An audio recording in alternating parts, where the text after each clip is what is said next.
Okay, so we're going to take a look at question B. So this is question 30B from the 2023 HSC Advanced Maths paper.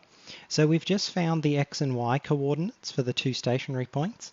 Now we're told, without using any further calculus, sketch the graph for 0 to 2 pi, showing stationary points and intercepts. Okay, so we have our two stationary points. This is stationary point 1. And this is stationary point 2, and I've evaluated the larger expressions, the e to the powers and the signs, and approximately written them as something like 0.3 and minus 0.01. Doesn't really matter, you're just going to get an approximate graph anyway. If you were doing this in an industrial context, you would always be using a computer, right? So when the teachers say, oh, you have to really be able to graph manually and your graphing has to be really excellent, that's not actually true. That's in the context of the HSC curriculums, they want you to learn how graphs work, and so they make you graph them. In practice, you would use a machine, right? You would get a computer to graph these, and then you would use your understanding of graphing to make sure the computer produced the correct graph. So we just need an approximate picture. So we've got two stationary points. If we reproduce this grid here, so this is x, this is y. This has got to go to 2 pi. So 2 pi here, we've got pi here, we've got pi on 2 here, and then we've got 3 pi on 2 over here. One stationary point is 0.32 and one is minus 0.01. So we need quite a small scale here. So let's make the y-axis go up to something like 0.4. So 0.32 is about here, 0.32. Pi on 4 is here, so we've got one stationary point here. Then 5 pi on 4, that's a little bit more than pi. It has a y coordinate that's now negative. So we've got another stationary point, and it's sort of down here. It's very close to the axis. So immediately, we probably know that these are going to connect, right? Just intuitively, it's probably going to be the case that this will join between these. But we can think more about the function. So the function was f of x equals e to the minus x times sine of x. Well, at 0, pi, and 2 pi, sine of x is 0. Right? E to the minus x is never 0, but sine of x is 0 here, it is 0 here, and it is 0 here. And then if we think about the derivative function was e to the minus x times cosine x minus sine. You can use that function to work out what the nature of the gradient is going to be in each of these regions.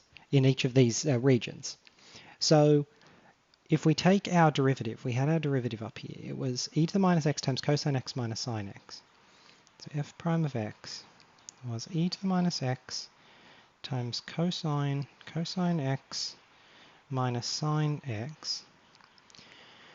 So if we have a really small value, cosine is bigger than sine, so this is positive. And then when we get to pi on 4, this becomes 0. So that means we're going to have a positive slope here. So we're going to have something like that. Once we get to pi on 4, the sine then has a larger value. So now, and remember, e to the minus x is always positive. So sine is now bigger. Now this is negative. And this is going to happen until we get to, definitely until we get to pi, right? Because when we get to pi, sine of x will become 0, and cosine of x will become negative at a certain point. So we're going to get something, as we thought, that connects these 2 points like this. Now, as we go from pi to 5 pi on 4, we're still going to have a negative slope. So this will still be negative. And then when we go from, once we're past 5 pi, if we look at our double graph, 5 pi is here. We've got cosine is negative, sine is negative, but cosine is now a smaller negative. So we've got cosine being a smaller negative minus a bigger negative. This will be positive, so the slope will switch to positive again. And it's joining these dots. And this is a pretty good picture. of what we should have, right? We didn't need to use any more calculus. We could just think about the function. We could just think about the gradient function, think about all of that, and that gave us an approximate picture. Now remember, for those of you going on to study finance or engineering or technology or computer science or anything like that, you're never going to do graphs manually, right? I teach first, second, third year university engineering, university mathematics and physics, and you're not going to do these manually. They will be done with a computer. The point of doing this manually is to help you understand the function, help you understand the graph, right? Because if the computer makes a mistake, you need to be able to identify that. And if you know how functions work, you can go, oh, wait a minute, this function's not quite right. So this graph doesn't need to be, atomically precise. It doesn't need to be perfect. It just needs to be approximate because it's showing that you have an understanding of what this function should look like.